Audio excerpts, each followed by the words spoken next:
సరస్వతీదేవి భారతి. ఆ భారతీదేవి యొక్క హృదయ సౌఖ్య విధాతకు, ఆమె హృదయానికి సౌఖ్యాన్ని ఇచ్చేటువంటి వాడు. భారతి అంటే వాక్, నోట్లో నుంచి వెలువడేటువంటి మాట.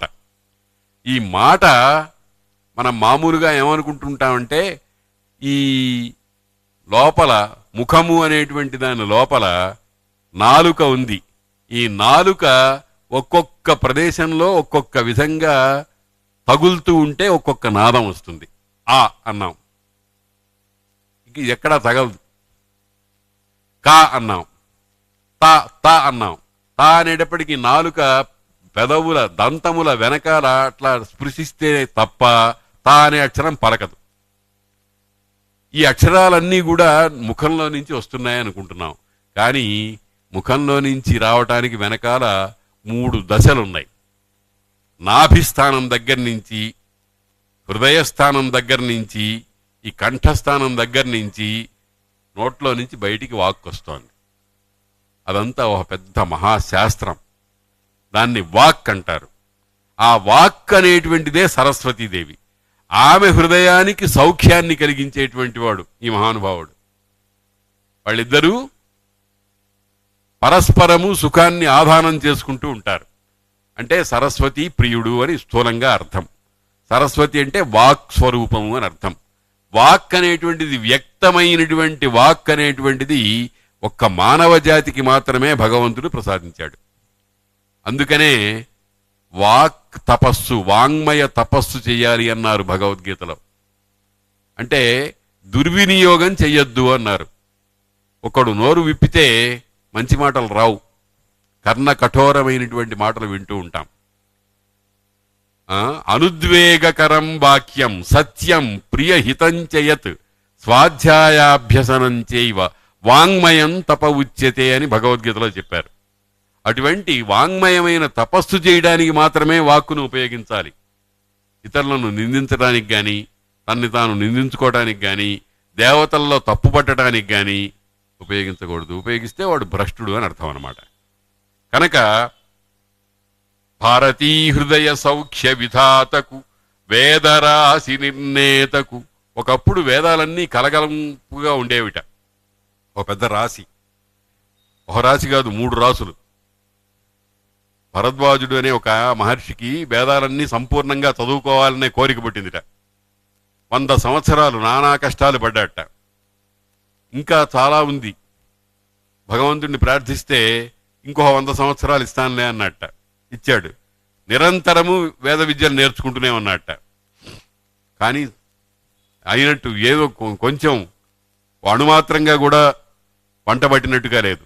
ఇంకొక 100 సంవత్సరాలు ఇచ్చానన్నట్ట. 300 సంవత్సరాలు. 300 సంవత్సరాలంతా అయిపోయిన తర్వాత మహానుభావ భగవంతుని అడిగాడు, మహానుభావ వేదాలన్నీ అయిపోయినాయని అని చదువుకోవడం. నీ మొహం అయినాయి, అక్కడ చూడు 3 పర్వతాలు ఉన్నాయి, నువ్వు నేర్చుకున్నది ఆ పర్వతాల్లో ఒక గుప్పెడు. 300 సంవత్సరాలు కష్టపడితే నీకు అబ్బింది ఓ గుప్పెడు మాత్రమే అని అన్నాడు. అంటే అనంతావై వేదా, వేదములు అనంతములు, అంతులేవు.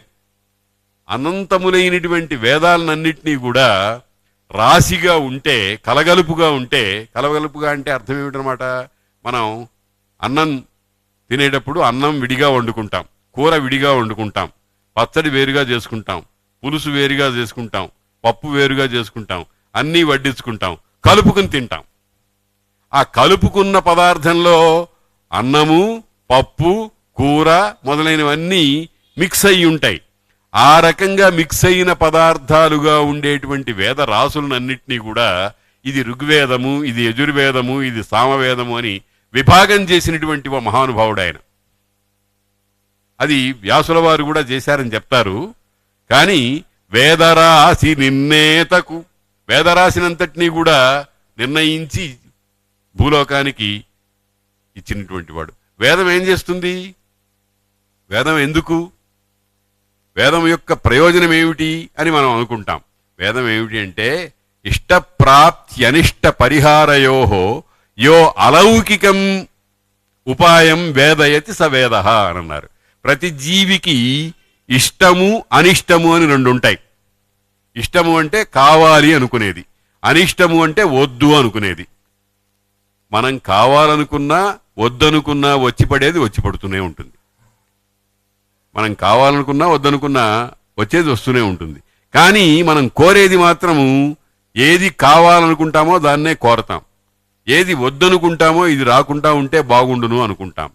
ఈ ఇష్టాన్ని పొందటానికి అనిష్టాన్ని తొలగించుకోవడానికి లోక సామాన్యంగా దొరకనటువంటి ఉపాయాన్ని ఏదైతే బోధిస్తుందో దానిని వేదం అన్నారు. అలౌకికమైన ఉపాయం, లౌకికమైన ఉపాయం కోసం వేదం దగ్గరికి వెళ్ళక్కర్లే.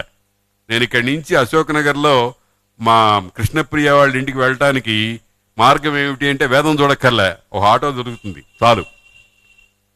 అలౌకికమైన ఉపాయం అంటే లోకంలో దొరకని ఉపాయం. లోకంలో దొరకని ఉపాయం అంటే ఎట్లా ఉంటుంది అని అంటే, నాకు స్వర్గం కావాలి, నాకు మోక్షం కావాలి, నాకు ఆనందమే కావాలి అని అంటే బజార్లో దొరకదు.